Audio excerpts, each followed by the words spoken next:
Bonsoir, très heureux de vous retrouver dans Café Picouli pour ce rendez-vous du vendredi soir avec la littérature. Voyons tout de suite le menu. La question d'échecs et maths sera ce soir: la France a-t-elle encore une place dans le monde? Pour y répondre, Max Gallo qui publie Fier d'être français. En face de lui, Guy Sormand pour l'année du coq. Dans Décalage, c'est Bruno de Sabenrath qui nous donnera sa lecture du chef-d'œuvre de Stefan Zweig, La pitié dangereuse. Dans Ping Pong, Claire Legendre répondra à une critique plutôt acerbe de Guy Konopnicki du magazine Marianne. Daniel Rondeau nous transmettra sa passion pour Albert Camus, tandis que Jacques-Alain Léger se dévoilera un peu plus dans son journal intime. Notre inattendu sera ce soir Sylvia Roselier pour son premier roman, 2 heures, qui, je dois l'avouer, m'a beaucoup ému. Voilà, vous connaissez maintenant le menu de ce soir. Rentrons vite, nous mettre au chaud à l'intérieur pour notre première rencontre.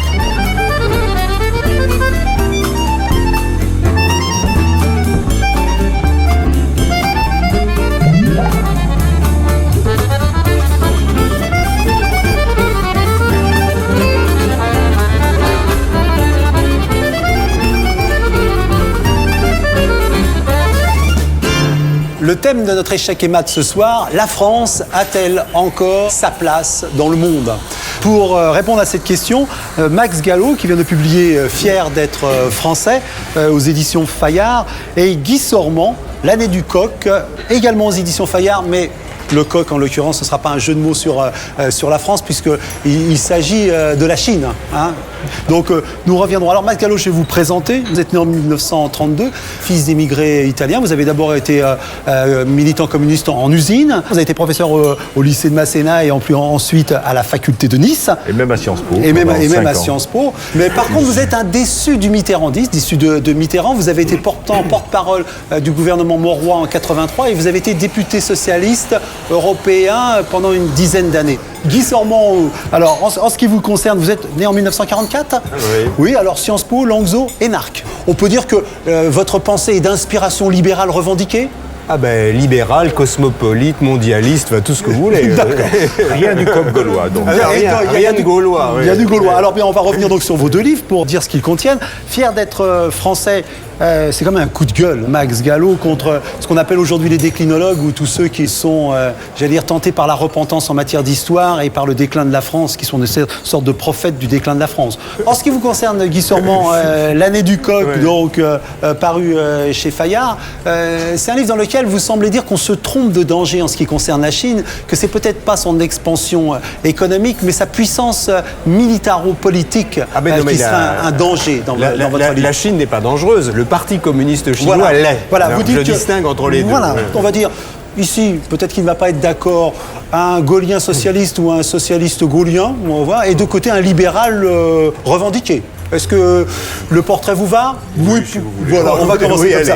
Allons-y comme ça. Et donc, commençons par répondre à la question. Max Gallo, la France a-t-elle encore sa place dans le monde? Bien sûr qu'elle a sa place. Écoutez, pour dire qu'elle a sa place... Tapez sur la petite chose. Je tape. Pas besoin de faire de grands discours théoriques, de compter l'importance du déficit budgétaire ou de la population. Il suffit de regarder une carte. Quand on regarde une carte, qu'on regarde où est placée la France...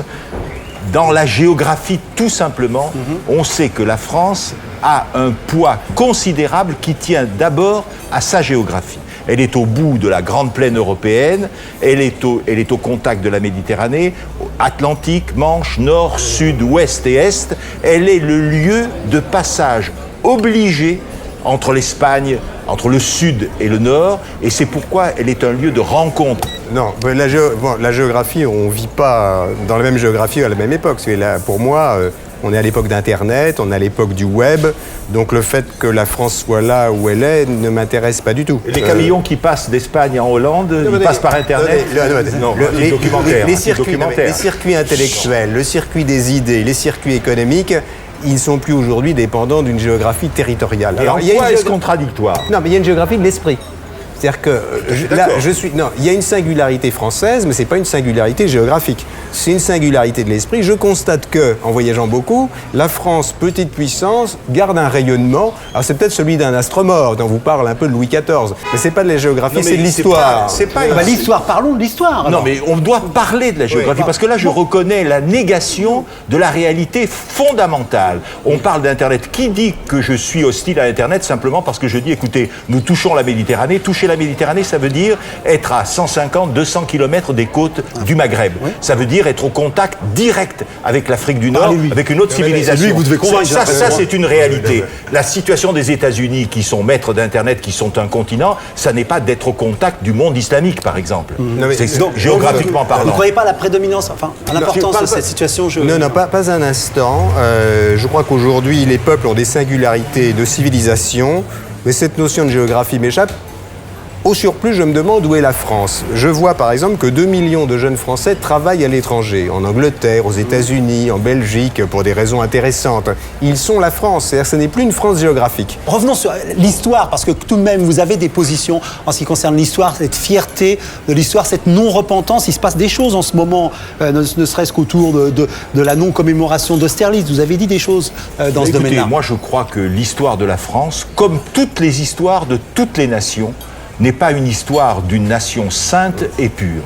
L'histoire des États, c'est une histoire qui a toujours un côté criminel, c'est clair. Cela dit, il faut regarder les choses. Je suis pour qu'on dise, je le répète pour la 10e fois, mais il faut qu'on dise que Napoléon a rétabli l'esclavage, et que c'est une tâche, et que du point de vue de notre jugement d'aujourd'hui, c'est un crime contre l'humanité. Ça n'empêche... Vous n'êtes pas d'accord? Ça n'empêche qu'Austerlitz avait une autre signification. Pour les soldats qui se battaient, pour l'empereur russe et l'empereur d'Autriche, c'était Napoléon jacobin à cheval, apportant avec lui l'égalité, la fraternité, et c'était vu comme cela par Hegel, c'était vu comme cela par Beethoven, c'était vu comme cela par Goethe. Max Gallo, vous avez un peu choisi la voie de la facilité, parce qu'on est tous d'accord pour dire que Napoléon a rétabli l'esclavage.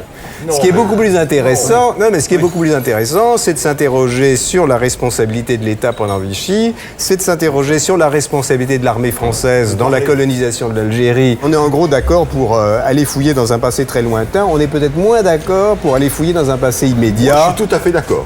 Bon, la colonisation française en Algérie, aucun problème pour aborder la question. Madagascar, aucun problème pour aborder la question. Les massacres en Afrique, aucun problème. Bon, j'ai écrit des livres sur tous ces sujets. L'affaire Papon, aucun problème. Papon préfet, aucun problème. Les Arabes noyés dans la Seine, aucun problème. Bon, alors on peut réécrire l'histoire de France. Évidemment. L'histoire par essence, ça c'est mon métier premier, l'histoire par essence. Je dis ça parce que mais alors ça ne sert plus à rien cette machine. Non, mais moi je m'en sers. Ce que je veux dire, c'est que je suis d'accord avec votre idée qu'une nation a une histoire partagée. C'est ça, en gros, votre idée. Bon, histoire partagée. Une de mes idées qu'il faut partager. Mais histoire partagée, je suis d'accord. Mais on partage tout.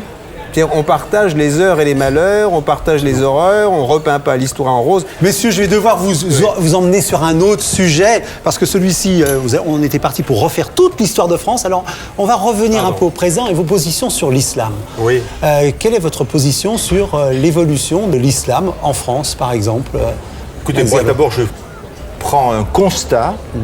L'islam est la deuxième religion de France. À ce titre, elle a sa place dans la société française et il est tout à fait normal qu'on trouve des moyens pour que les lieux de culte existent en nombre suffisant correspondant à cette population.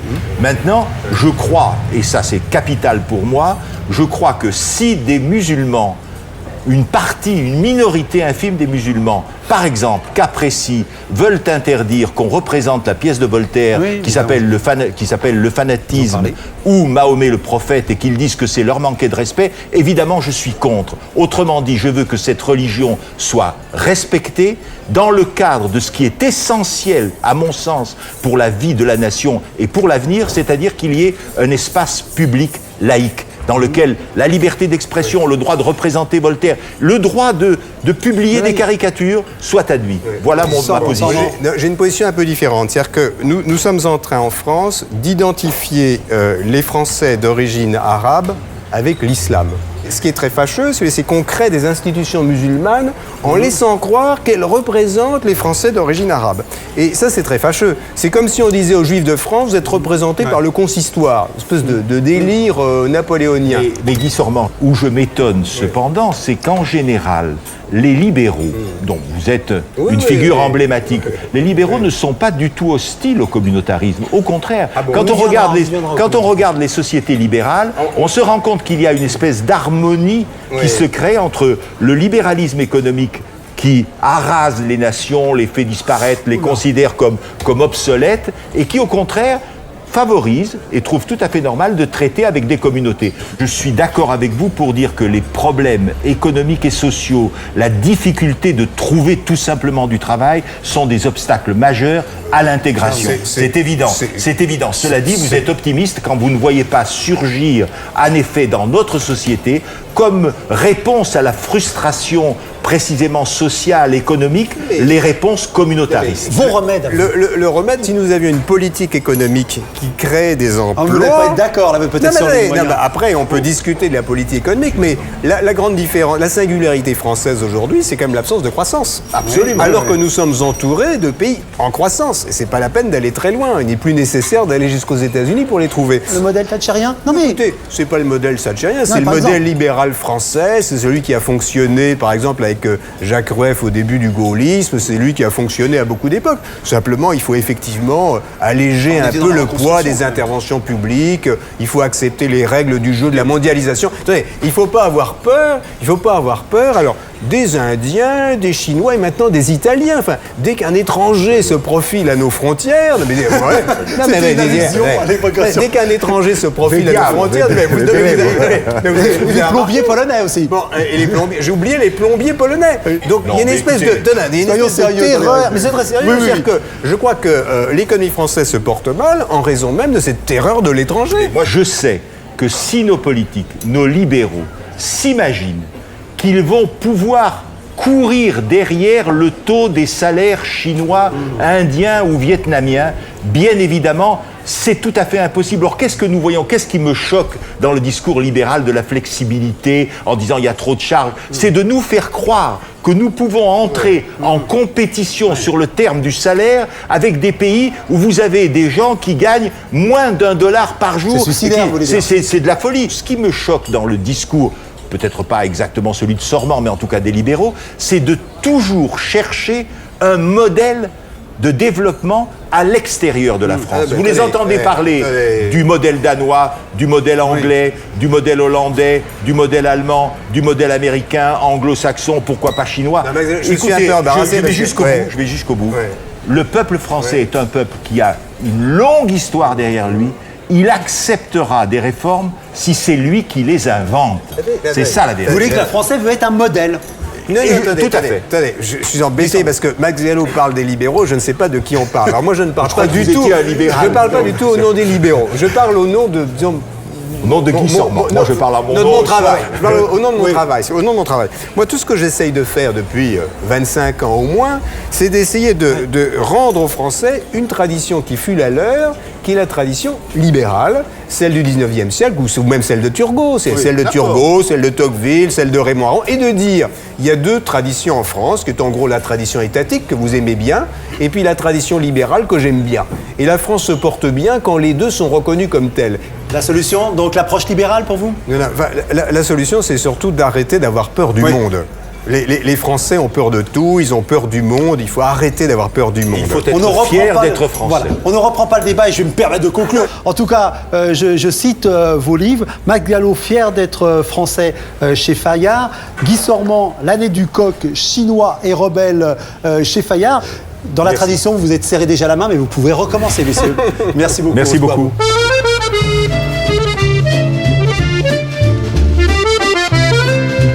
Notre séquence décalage propose une lecture personnelle d'un grand classique de la littérature. Ce soir, c'est Bruno de Stabenrath qui nous parle du chef-d'œuvre de Stefan Zweig, La pitié dangereuse.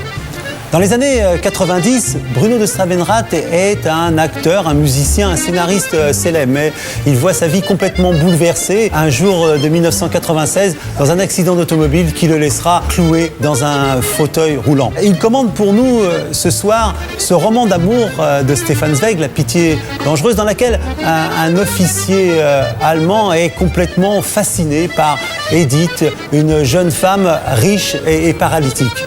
Paradoxalement, ce n'est pas à Edith que Bruno de Stravenrath s'identifie, mais plutôt à ce bel officier prussien qu'il imagine sous les traits de Gérard Philipe.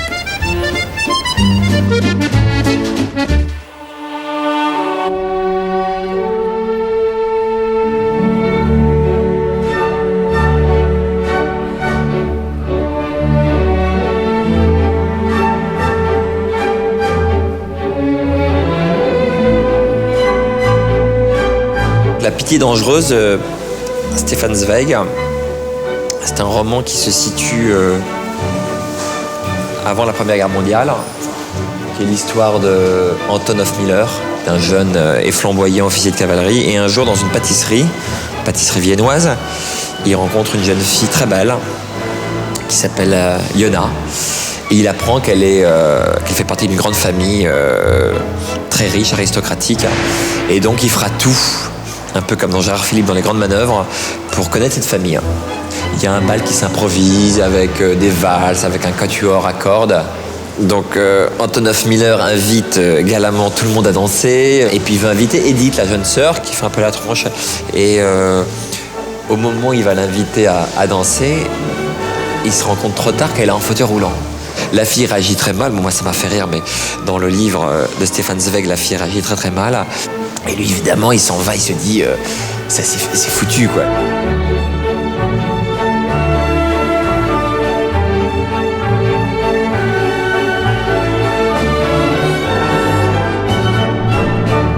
Il va écrire une lettre où il s'excuse, et le lendemain, la fille, mais non, je vous ai pardonné, revenez me voir. Donc l'histoire amoureuse s'installe entre Anton et Edith, jusqu'à la page 228 où il y a un baiser comme à l'époque, ardent et fiévreux, avec des lèvres qui sont molles et tièdes. Il y a forcément un grand érotisme dans la paralysie, c'est-à-dire dans la personne en fauteuil roulant. Il y a comme ça toute une machinerie, les roues, le corps, qu'est-ce qu'elle peut faire, qu'est-ce qu'elle peut pas faire. Pauvre créature prisonnière. Une fois de plus, je sens ce chaud jaillissement de l'intérieur, cette vague de pitié douloureuse, épuisante, excitante à la fois, qui s'empare de moi dès que je songe au malheur de la jeune fille. Une envie folle me prend de lui caresser le bras, de me pencher sur elle et de cueillir son sourire sur ses lèvres quand elle se réveillera et me reconnaîtra. Donc il y a comme ça une espèce de fureur sexuelle contenue où on sent que Anton, il a envie de culbuter la pauvre Edith.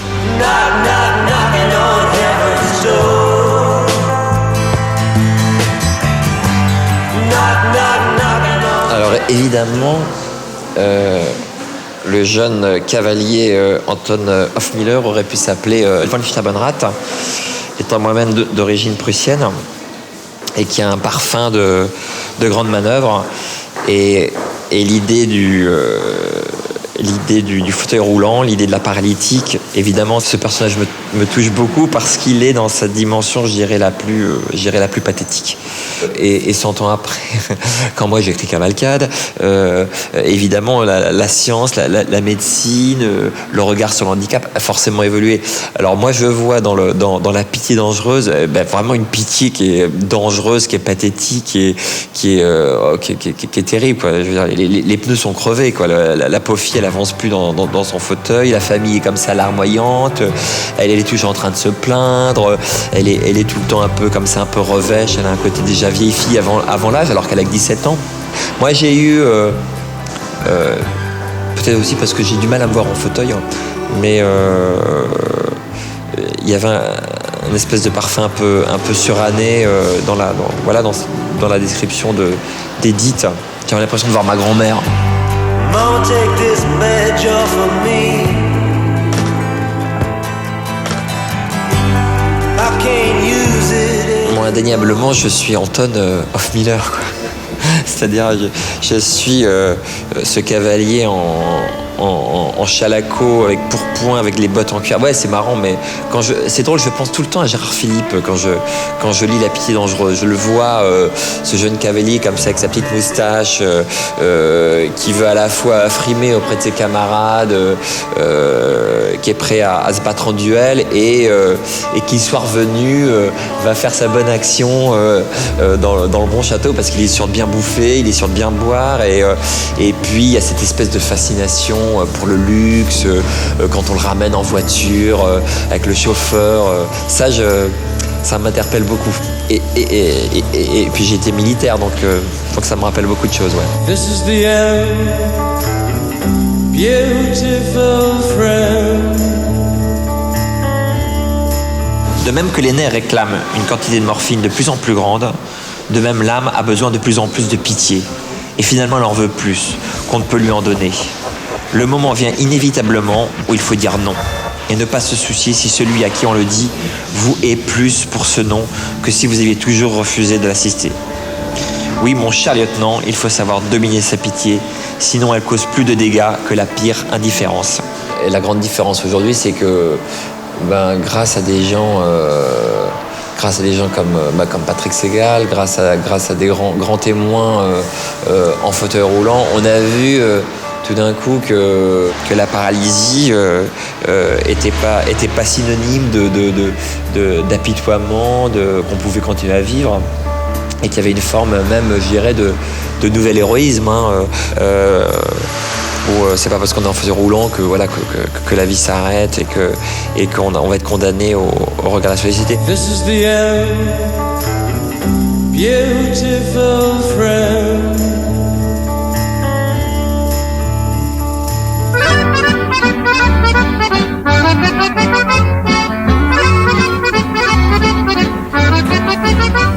Claire Legendre, bonsoir. Bonsoir. Alors, merci de participer à notre séquence ping-pong. C'est toujours un exercice un petit peu délicat. Alors, nous allons discuter autour de votre roman, le dernier roman, La méthode Stanislavski, paru chez Grasset. Et vous allez répondre à une mauvaise critique, on va dire, de Guy Konopnicki. Vous la trouvez pas... Un peu désagréable. Voilà, du magazine Marianne. Alors, vous connaissez le principe, vous écoutez la critique, vous l'interrompez comme vous voulez. Mais avant, je vais vous présenter et présenter votre ouvrage. Alors, vous avez 27 ans, bientôt 27 ans. Bientôt. Et bientôt doctorat de littérature comparée. Vous êtes doctorante, comme on dit, vous allez soutenir votre thèse bientôt. Voilà. Et vous enseignez le théâtre à l'université de Nice. Voilà, j'enseigne la théorie théâtrale. Votre ouvrage, La méthode Stanislavski, vous nous expliquerez ce qu'elle est en détail. C'est l'histoire d'une jeune Française qui est en séjour à la Villa Médicis, à Rome, et qui est passionnée par un fait divers, un tueur en série, le tueur du train. Et elle va en faire un texte. Et ce texte va être mis en scène par un metteur en scène qui justement est adepte de cette méthode de Stanislavski, qui est une méthode qui va rechercher au fond de soi-même, dans ses souvenirs, pour interpréter les rôles. Voilà, c'est un peu l'histoire de votre livre. Voyons maintenant ce que Guy Konopnicki en a pensé et ce que vous allez lui rétorquer. Bien. En gros, on va prendre un fait divers, une affaire plus ou moins connue, relativement récente, et on va jouer avec. On va jouer avec à un jeu intellectuel. Oui, alors là, je plaide coupable. Effectivement, je pense que toute littérature est aussi un jeu intellectuel. Et d'ailleurs, je trouve ça un petit peu osé de me le reprocher parce que précisément, c'est ce que j'essaye de montrer avec ce livre, de mettre en évidence. C'est-à-dire que, comme vous l'avez dit, une romancière qui va s'intéresser à un fait divers, donc une réalité, et essayer de la transformer en art. Et cette réalité va lui revenir finalement presque en pleine figure avec le tranchant du boomerang. Donc c'était justement ce jeu entre réel et fiction que j'ai essayé de mettre en œuvre. Là, on a de la narration, on nous épargne rien. Oui, on a de la narration, c'est un roman, on a de la narration. Et pas même les considérations sur le baroque romain. Bon, je ne dis pas que Manchette ou Simenon ont manqué de prétention littéraire. Mais dans la manière d'écrire, il y a une espèce d'humilité. Mais dans une collection vraiment littéraire, nous allons parler crime. Alors voilà, il y a une affaire de tueur. Nous allons chercher ce tueur comme un vulgaire auteur de romans policiers. Alors, là, quand même, je suis désolée. Si le seul indice de mon absence d'humilité dans l'écriture, c'est la collection dans laquelle je publie, franchement, tout va bien. C'est bien quand même. Tout va bien. Non, mais je veux dire, oui. Je comprends pas vraiment ce qu'il essaye de dire. Est-ce qu'il veut dire que je méprise le genre policier? Non, est-ce qu'il veut dire que vous avez utilisé le genre policier dans une collection où il ne devrait pas être? Est-ce que c'est ça que... Oui, mais alors là, excusez-moi, mon premier livre était un polar, qui était dans une collection de polars. Là, j'écris un livre qui n'est pas vraiment un polar, mais qui joue avec les codes du policier, puisqu'il y a une intrigue, il y a un meurtre, effectivement. Si c'est ça qu'on me reproche, je vois pas où est le problème. C'est une attaque générique. Ouais. Sauf que nous sommes une intellectuelle. Non, alors là, franchement, je m'attendais pas à trouver ce reproche-là dans la bouche d'un critique littéraire. Je suis effarée. Mais donc, bon, je vais plutôt le prendre comme un compliment. Avec des études portant sur l'art qui nous mènent à Rome. Et donc, nous pouvons parler des façades baroques de Rome. Par-dessus, nous nous retrouvons avec, en plus, toute une théorie de l'approche psychologique du tueur, en passant par une méthode éprouvée au théâtre et au cinéma, qui est la méthode de Stanislavski. Non. Là, j'ai l'impression qu'on a lu le livre à l'envers. On ne va pas se servir de cette méthode pour approcher le tueur et la psychologie du tueur. On va se servir de cette méthode pour diriger des acteurs. Oui. Et précisément, c'est en dirigeant ces acteurs qu'on va déboucher sur une attitude criminelle. Finalement, tout le livre est construit sur le risque qu'on prend en dirigeant des acteurs, en leur demandant une implication psychologique dans leur rôle. On ne sait pas sur quoi on va tomber. Faire remonter. Oui, on joue avec le feu, avec les êtres humains. On pourrait peut-être rappeler ce qu'est la méthode de Stanislavski et quand est-ce qu'elle a été utilisée et quand est-ce qu'elle est née. Oui, Constantin Stanislavski a commencé à rédiger sa méthode, son système plus exactement, vers 1907. Et c'était donc un système qui demandait aux acteurs de jouer vrai, c'est-à-dire d'aller chercher de vrais sentiments pour les revivre sur la scène.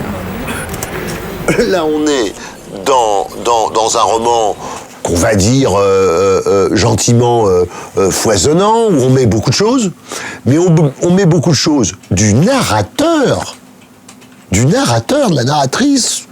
C'est-à-dire que, au fond, en prétendant enrichir l'approche criminelle, l'approche policière, l'approche du criminel, par rapport à ce genre mineur, entre guillemets, qu'était le polar, mais on l'appauvrit totalement en retournant dans ce qui est insupportable d'une certaine littérature à laquelle nous sommes habitués en 2 rentrées par an, c'est-à-dire la littérature narcissique. Bon. Là, j'imagine qu'on fait allusion à l'autofiction. Et l'autofiction, moi je trouve que c'est un genre qui n'est pas honteux en soi. Il y a de très bons auteurs d'autofiction, d'ailleurs, que je cite dans le livre. Il y a Serge Doubrovski, il y a Hervé Guibert. Donc, je suis une grande lectrice et je ne vois pas pourquoi cette littérature-là serait forcément narcissique et détestable. C'est justement le contraire de Stanislavski. Et si l'on appliquait la méthode Stanislavski, justement, à l'écriture, non pas en nous racontant la méthode, mais en gommant, ça consiste à quoi? Mais ça consiste à gommer le narcissisme de l'acteur, la méthode Stanislavski. Non, alors là, objection, je ne peux pas laisser dire votre honneur, ça. faites, dites.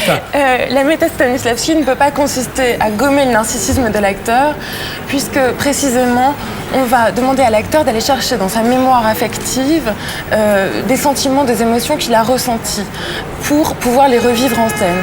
Donc, le narcissisme de l'acteur, il ne peut pas être gommé, puisque l'idéal serait d'arriver à le transcender pour en faire une œuvre d'art.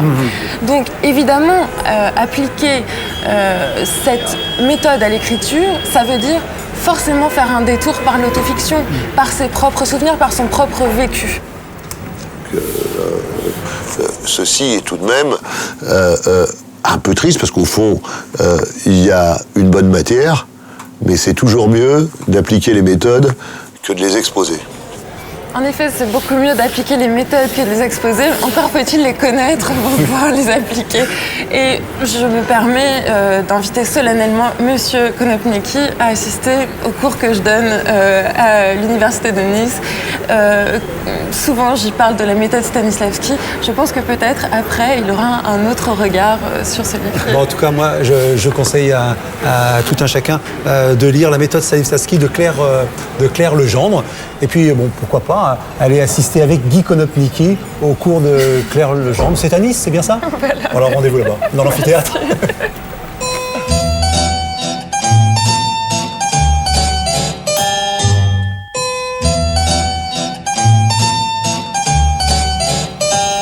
Dans Passion d'auteur, un auteur contemporain nous transmet sa passion pour un auteur classique. Aujourd'hui, Daniel Rondeau nous parle d'Albert Camus. Daniel Rondeau est né en 1948. Il a toujours été un écrivain engagé dans les luttes de son temps, que ce soit au Liban ou en Bosnie. C'est un ancien militant d'extrême gauche, établi en usine, qui est devenu journaliste, d'abord à Libération, puis aujourd'hui à l'Express. En 2005, il publie Camus ou Les promesses de la vie, un formidable ouvrage illustré dans lequel on trouve de très émouvantes photos de Camus pendant sa période de jeunesse à Alger. On comprend la fascination de Daniel Rondeau pour Albert Camus, qui est pour lui le modèle de l'écrivain engagé. Un écrivain engagé qui, selon lui, a disparu. Disparu peut-être depuis ce jour du 4 janvier 1960, date de l'accident dans lequel Albert Camus a trouvé la mort auprès de Michel Gallimard dans une automobile, une Facel Vega. Je ne sais pas pourquoi je me rappelle de ce détail, la marque de l'automobile, c'est comme ça, chacun a son Albert Camus. Albert Camus, Daniel Piccoli, vous venez de le dire, c'est une mort tragique, 1960. C'est quelqu'un qui est né, un écrivain qui est né en 1913, en Algérie, le lieu a de l'importance. C'est un écrivain qui a publié de nombreux romans et des essais. Je vais tout de suite citer quelques romans parmi les principaux et parmi ceux que j'aime en tout cas, qui sont La peste, L'étranger et Le premier homme. C'est aussi l'auteur de L'homme révolté. Et c'est quelqu'un qui est un écrivain qui a eu le prix Nobel en 1957. Et je crois qu'en 1957, j'avais un peu moins de 10 ans. J'étais un enfant ordinaire qui vivait dans une ville de Champagne, Chalon-sur-Marne, une préfecture, une cité abstraite. Et à ce moment-là, la guerre d'Algérie faisait rage. Naturellement en Algérie, mais aussi en métropole, les combats commençaient. Et en fait, je crois que naturellement, je n'ai pas pu comprendre la phrase que Camus avait jetée le jour, crié son cri le jour du prix Nobel, « Je préfère ma mère à la justice ». Mais en tout cas, je crois que j'ai compris à ce moment-là, assez tôt, qu'il y avait dans les deux camps des victimes qui criaient et qui allaient rester des victimes. Je me suis aperçu que le XXe siècle a été naturellement un siècle d'horreur, de barbarie, mais que, en fait, la plupart des gens avaient traversé ces épreuves, avaient marché dans le feu en gardant la tête haute. Et là, j'ai rouvert La peste et je suis tombé sur cette phrase qui m'a brusquement passionné, et j'ai trouvé que c'était une vérité qui n'était pas une évidence. C'est que c'est une phrase de La peste, et qui dit que on s'aperçoit que dans les fléaux, on s'aperçoit qu'il y a plus chez les hommes à admirer qu'à mépriser. Et c'est ça qui m'a presque poussé à écrire ce livre, qui est un livre naturellement d'admiration pour Albert Camus, de l'admiration pour plusieurs raisons. D'abord, il a choisi d'être un révolté plutôt qu'un révolutionnaire. D'autre part, il est animé par un profond amour de la vérité. Rien ne se construit sur le mensonge, dit-il. Là, on s'aperçoit que notre époque, et son époque, naturellement, était traversée par des flux, des courants de mensonges qui parfois nous ont tous bernés. Enfin, c'est quelqu'un qui raisonne avec son cœur. Et puis, dernière raison que j'ajoute maintenant, puisque sa résistance a été mise en cause, c'est un résistant. C'est un homme qui s'est battu pour ses idées, dès la fin de 1943, qui a participé au mouvement combat de Claude Bourdet, qui a pris des risques pour oser dire ce qu'il pensait quand les Allemands étaient chez nous. Donc voilà, toutes ces raisons sont importantes. Et il y en a une dernière qui, à mon avis, a été décisive aussi. C'est ce livre assez magnifique, à mon sens, sorte de guerre et paix, sorte de roman d'une lumière qui s'en va, qui est le premier homme. Il y a une phrase de l'écrivain Magritte que j'aime beaucoup, qui dit qu'écrire un roman, c'est toujours marcher le long d'un fleuve, repérer des existences naufragées ou abandonnées, et de les faire monter sur cette arche de papier qui est un roman. Voilà, je crois que ce qu'a réussi Camus avec le premier homme, c'est sauver toutes ces existences qui ont été les naufragés de l'histoire, et à plusieurs titres, et de les magnifier pour en faire ce que je tiens, malgré son imperfection, malgré son caractère non fini, pour un véritable chef-d'œuvre. Quand je pense, d'autre part, c'est naturellement la seule façon qu'il avait de parler, lui, de la guerre d'Algérie. C'est-à-dire la guerre d'Algérie, il a refusé de prendre parti, on le sommait de prendre parti pour le FLN, pour les indépendantistes algériens. On l'a accusé, quand il a refusé, d'être un homme lié à l'extrême droite. Ce qu'il ne faut pas oublier, c'est qu'il a toujours été un homme de courage. C'est-à-dire Camus s'est toujours placé du côté des Arabes. Dès 1936, il va soutenir les accords Blum-Violette, qui étaient pourtant des accords assez timides, mais qui seront refusés par le Front populaire. Ensuite, il va dénoncer la misère en Kabylie. Quand il va passer au Parti communiste, il va immédiatement penser au statut des Arabes. Donc son camp, il l'a choisi tout de suite, c'est le camp de la vérité. Il voit bien qu'il y a une humiliation arabe en Algérie et il choisit de le dire. Mais il y a quand même quelque chose que je tiens à dire pour conclure, c'est que dans ses écrits, y compris dans ses écrits de combat, de polémiste, d'homme engagé, c'est un homme engagé dans son écriture avant tout. Camus n'a jamais eu besoin de forcer sa voix. Et je crois que c'est ce qui caractérise un peu un écrivain. Ne pas avoir besoin de forcer sa voix. Je crois que c'est une très belle conclusion, une très belle formule. Moi, c'est toujours considéré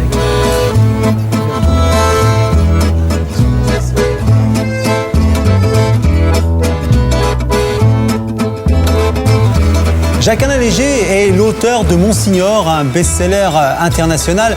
Il publie Eh bien la guerre chez De Noël, où il reprend sa croisade contre le petit monde littéraire qui le poursuit de sa haine depuis toujours. Jacques-Alain Léger est un homme rare et seul qui nous livre ici dans son journal intime sa blessure la plus secrète, celle de l'enfance.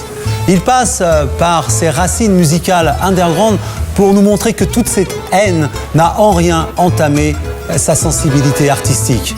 Bien au contraire. Il y a une hostilité, oui, il y a une hostilité fondamentale avec mon père. Il y a eu, ça a été une histoire terrible, oui, comment puis-je dire? Quand j'en parle, comme vous le voyez, je suis troublé tout de suite. Les mots viennent très mal. Mais en effet, je voulais me mettre au monde.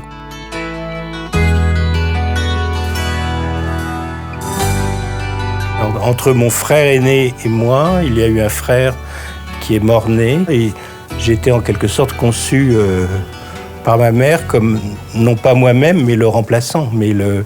Et celui qui donc devait être à la hauteur de cet enfant idéalisé.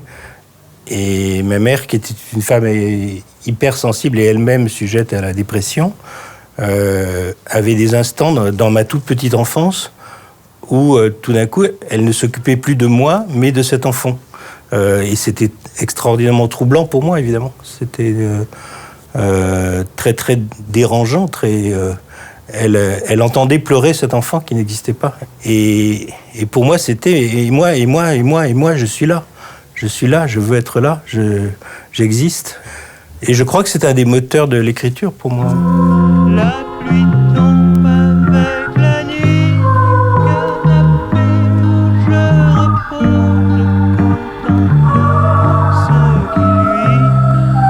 J'ai eu cette période dans ma vie où je faisais de la musique. J'allais beaucoup à Londres, en particulier. J'étais dans la mouvance du Soft Machine, de Robert Wyatt. Et avec des musiciens, j'avais fait ce disque qui s'appelait Obsolète, qui était devenu une sorte de disque culte pour tous ceux qui fumaient autre chose que du tabac. Et Robert Wyatt, un soir de défonce, a pris la fenêtre pour la porte et donc est tombé d'un 3e étage, je crois me souvenir, et maintenant paralytique, et continue de faire des disques magnifiques, et il fait partie de mon panthéon personnel.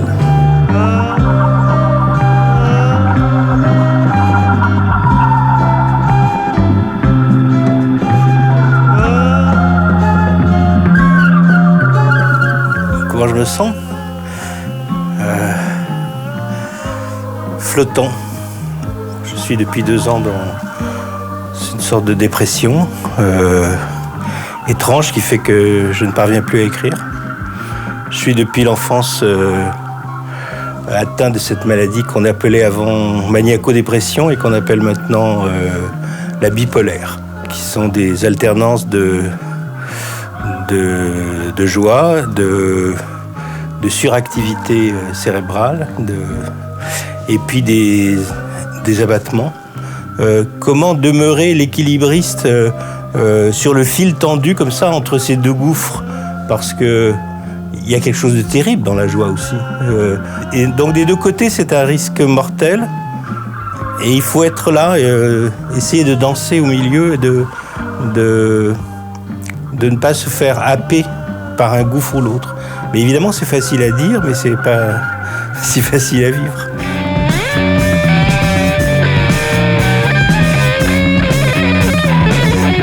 Pourquoi je suscitais tant de haine ? Ça, c'est une vraie question, oui. Et ça remonte à très très loin. Ce qui est intéressant à étudier, pourquoi j'étais traité de vomi, de merde, et autres qualificatifs tout aussi charmants. Je crois que c'est la liberté que je revendique, c'est-à-dire d'écrire ce que j'entends écrire comme je l'entends, sans avoir d'étiquette, et donc de surprendre à chaque fois.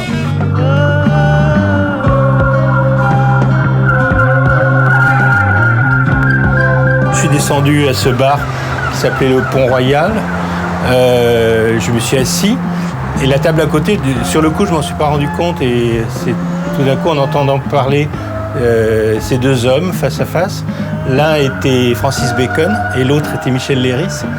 Et c'était un moment de pure magie, et qui parlait de tout et de rien à la fois. C'était pas voulu. Mais tout ce qu'il disait était beau, était intelligent, et ça m'a redonné confiance dans la vie, quoi. Ça m'a redonné confiance dans l'art. Il n'y a pas que des éditeurs débiles, des gens qui veulent absolument vous censurer, qui veulent vous couper, Et il y a aussi des artistes qui nous donnent une raison de vivre, oui. Mais voilà, ça fait plaisir de rencontrer des génies. La pluie tombe avec la nuit, que n'importe, je repose ce qui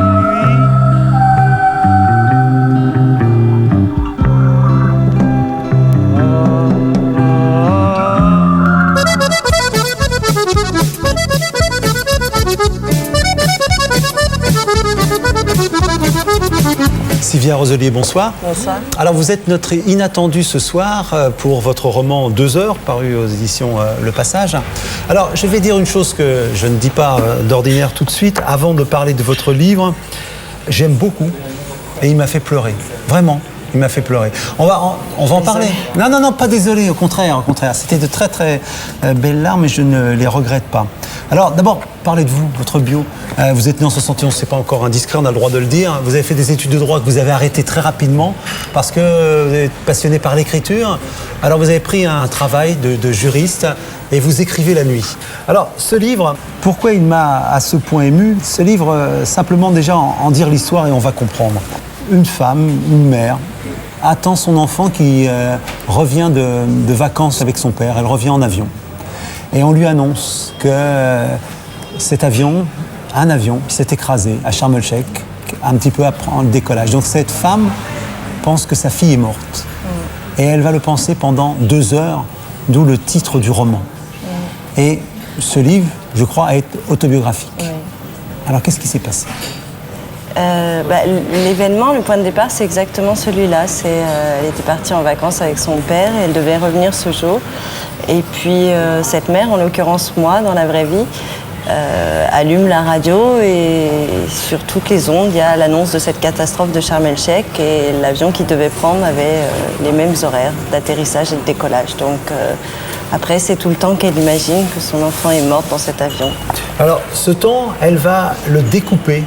J'allais presque dire comme pour le savourer dans son travail de deuil, parce qu'elle se fait tout un plan de deuil. On la découvre au lit avec l'homme avec qui elle vit. Et après, les choses s'enclenchent comme un matin ordinaire. Et elle a un coup de téléphone, sa mère lui apprend la nouvelle. Et après, quand on écrit un livre comme ça et quand on a vécu ces heures-là qui ont été plus longues, je crois, que les 2 heures dans la réalité, qu'est-ce que l'on veut faire ? De quoi on veut se débarrasser ou qu'est-ce qu'on veut conquérir ? Forcément, une mère qui est dans l'hypothèse de la mort de son enfant, forcément, on l'imagine nécessairement effondrée. Et puis elle, non, le choc est trop brutal, elle s'effondre pas, elle crie pas, elle pleure pas, et elle se regarde. Elle se regarde vivre la douleur. Et ça, pour moi, c'est un empêchement, de se laisser aller, de vivre l'instant. Et elle est sous contrôle de la douleur. Elle regarde se faire la douleur, elle se regarde éprouver la peur, le froid, éprouver la crispation des muscles, le tremblement. Elle se regarde, voilà. Et minute par minute, j'ai voulu décrire ça. Il y a aussi cette espèce d'injustice de la douleur parce qu'elle est accompagnée par cet homme, qu'elle appelle l'homme, qui est là tout proche, donc qui est celui qu'elle peut mordre parce qu'elle a mal, et qui, lui, semble très attentionné, qui semble essayer de l'aider et qui est quasiment victime de cette injustice, de cette douleur qu'elle ressent. Ouais. En fait, je voulais mettre en opposition deux personnages, 2 hommes, le père qui est hypothétiquement mort dans cette histoire, et puis l'homme qui représente la vie et l'amour vivant, quoi, qui est surtout un appel à la vie. Et notamment, elle le voit quand il arrive comme ça dans l'embrasure de la porte. Alors il est beau, il représente l'amour qui vient de se faire, la sexualité qui vient de s'accomplir. Voilà, et cette colère qu'elle exprime, c'est la colère contre la vie, contre l'amour qui existe, qui lui rappelle que la vie existe devant elle.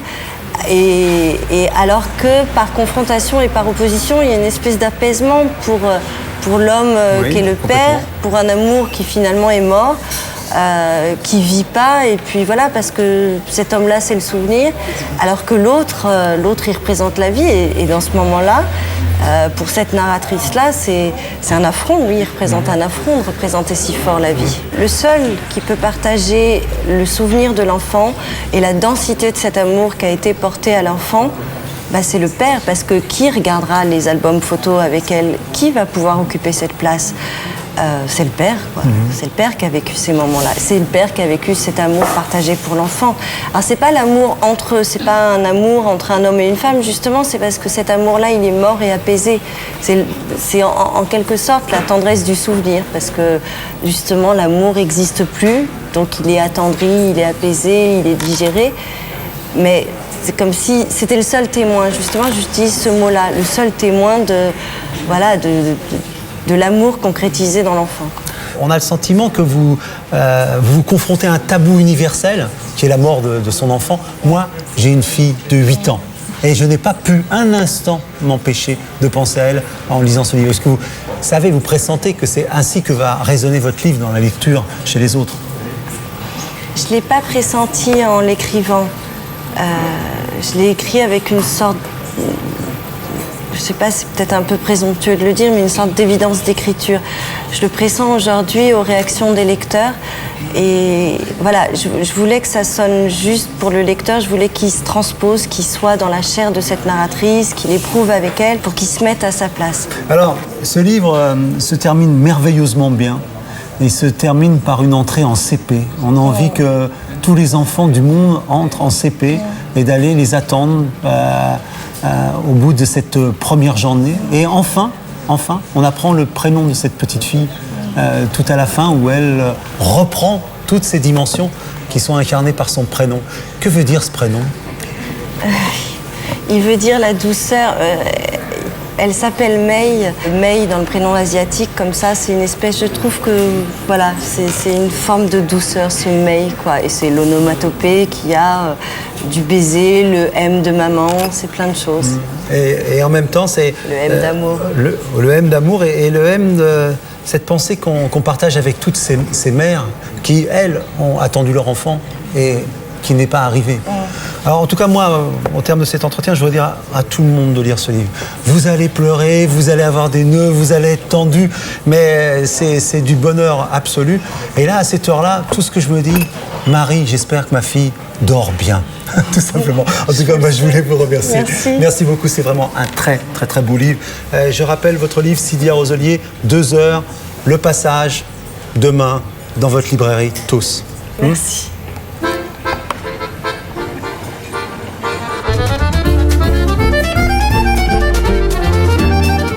Chloé, voilà, une soirée encore bien animée. Oui. Hein.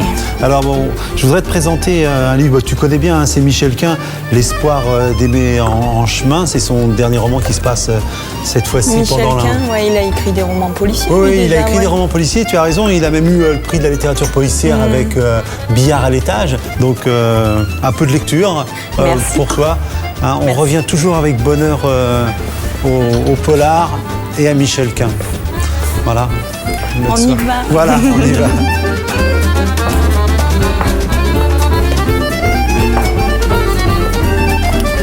Bonne nuit. Bonne nuit à toi. À bientôt. Au revoir. À vendredi prochain. Oui, d'accord.